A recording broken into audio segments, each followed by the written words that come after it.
Hey, let me show you how you can connect Creative Zen Hybrid with your Windows PC. In this case, I'm using Windows 11 laptop, but it also works for any other like Windows 10 and your PC. So first of all, you have to just find the power button and you have to just click and hold it and take a look for the indicator behavior.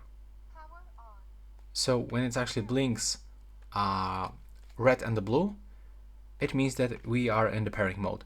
But if it actually goes like this, take a look.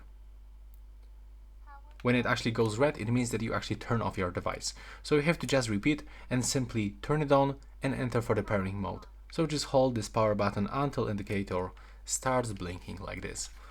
And also I want to mention that you can use these headphones with the wired method. So you can use headphone jack or for example the USB-C cable and connect them into your PC.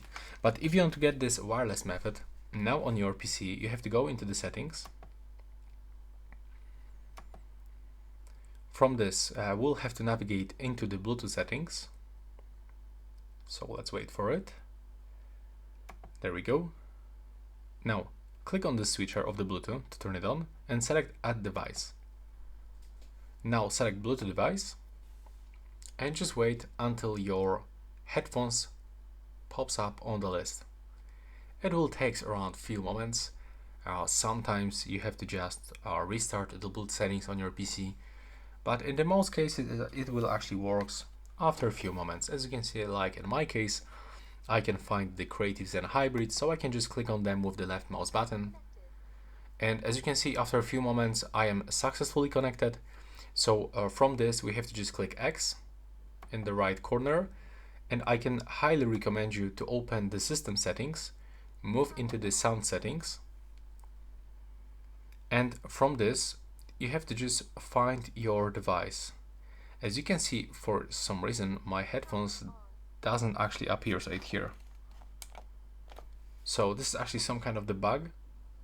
But in most cases you will actually get here the output device that you can actually select and use internal microphone of your headphones and the internal. So as you can see now I'm not connected, so I have to just click on it one more time.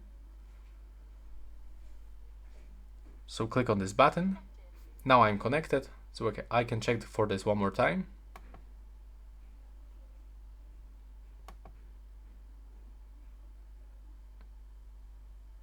Okay, it's actually not working for me. You can tell me in the comments if you have the same issue. If I try anyway to fix this, I will actually tell you in the comments and I will record another video. So that's all for this video. Right now, please subscribe.